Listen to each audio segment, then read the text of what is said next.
Toffee کی زیادہ ہوئی نا، ٹافی تو دو تین پردوں میں بند ہو گئی اور عورتیں بغیر پردے کے باہر نکل آئیں.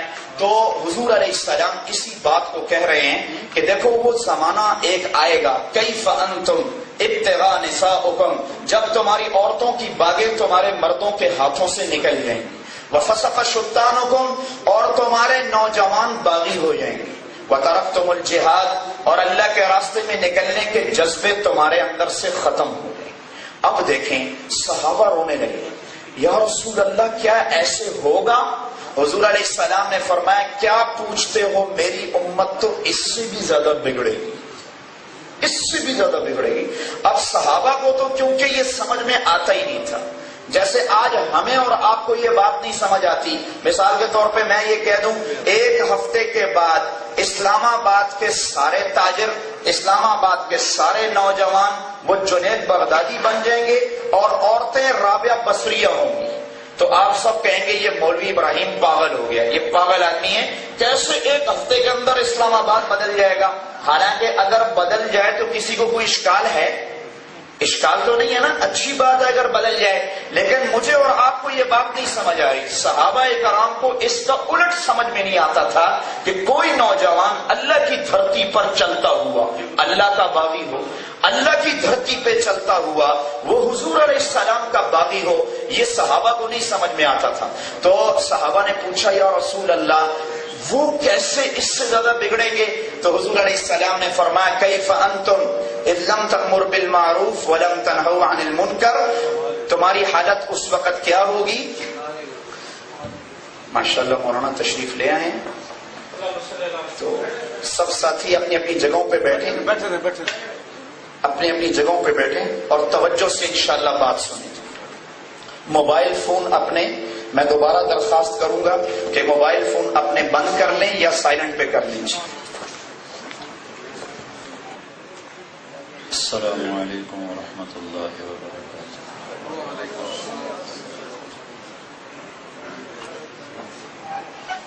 الحمد للہ الذی خلق الانسان من نطفة فإذا هو خصیم مبین. الحمد للہ الذی خلق فسوى والذی قدر فهدى. الحمد للہ الذی لا نحصی ثناء علیہ وهو كما أثنى على نفسه. وأشهد أن لا إله إلا الله وحده لا شريك له. وأشهد أن سيدنا ومولانا محمدا عبده ورسوله أرسله بالحق بشيرا ونذيرا وداعيا إلى الله بإذنه وسراجا منيرا. صلى الله تعالى عليه وعلى آله وعلى أصحابه وبارك وسلم تسليما كثيرا كثيرا. أما بعد فأعوذ بالله من الشيطان الرجيم. بسم الله الرحمن الرحيم. من عمل صالحا من ذكر أو أنثى وهو مؤمن فلنحيينه حياة طيبة ولنجزينهم أجرهم بأحسن ما كانوا يعملون.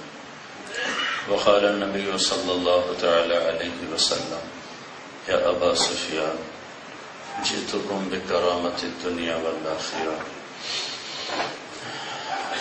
أو كما قال صلى الله تعالى عليه وسلم.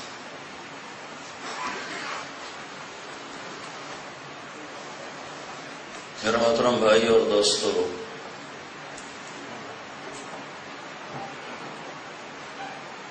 ایک طبقہ وہ ہے جو اس دنیا کو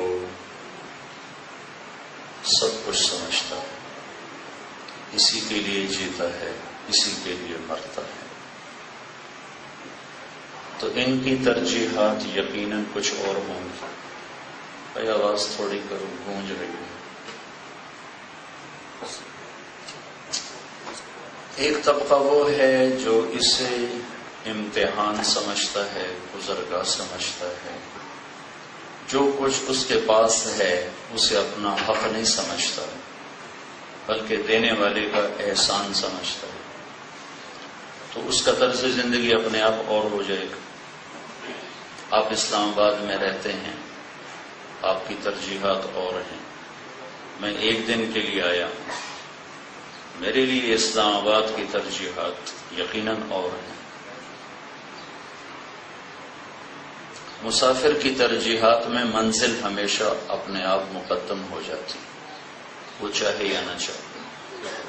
جب آپ جہاز میں ہوتے ہیں، گاڑی میں ہوتے ہیں، لیٹ ہو رہے ہوں تو پریشانی آپ کو گھیر لیتی ہے. لیٹ ہو رہے ہیں. بہترین سروس ہے، اور بزنس کلاس میں بیٹھے ہوئے ہیں، ہر چیز آپ کو مہیا ہے، لیکن آپ کی ساری نفسیات پریشانی میں مبتلا تھی. جہاز لیٹ ہو گیا کہ اس وقت آپ مسافر ہیں. آپ کی ترجیحات میں منزل سب سے پہلی چیز.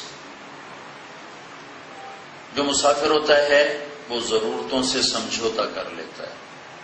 وہ جہاز میں لڑتا نہیں، میں تو صبح ناشتے میں گھر میں یہ کھاتا ہوں، مجھے یہی مہیا کیا گیا، یا میں دوپہر کو یہ کھاتا ہوں، مجھے وہ مہیا کیا گیا، یا میرے تو دوپہر کو کھانا کھانے کے بعد آرام کا میرا معمول ہے تو میرے لیے بیڈ مہیا کیا جائے. یہ ساری چیزیں اس کے اندر سے نکل جاتی.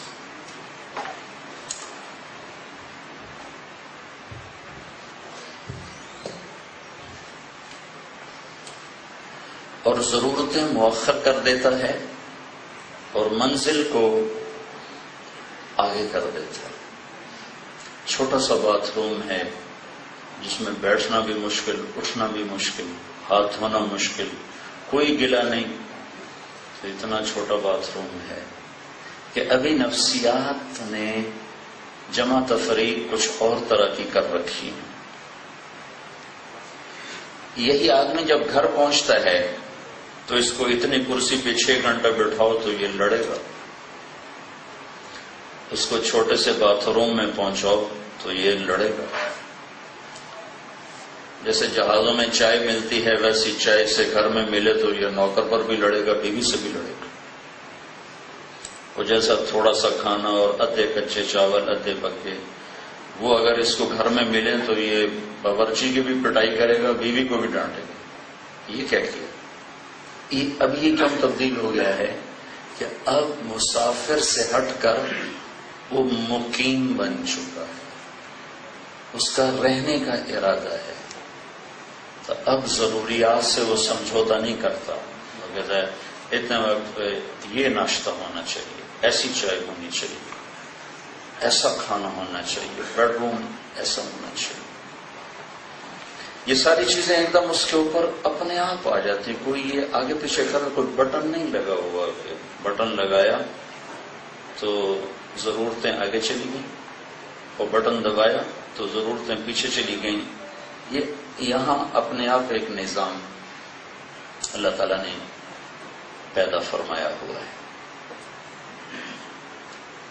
اسی مضمون کو میں اب دنیا میں لے آتا ہوں. ایک طبقہ ہے جو نہ اللہ کو پہچانتا ہے نہ آخرت کو مانتا ہے، بلکہ اس کا انکار اور مذاق اڑاتا ہے، جس کو قرآن کہتا ہے ہیہات ہیہات لما توعدون. یہ کہتے ہیں، یہ سب جھوٹ بولتے ہیں جو کہتے ہیں موت کے بعد کچھ.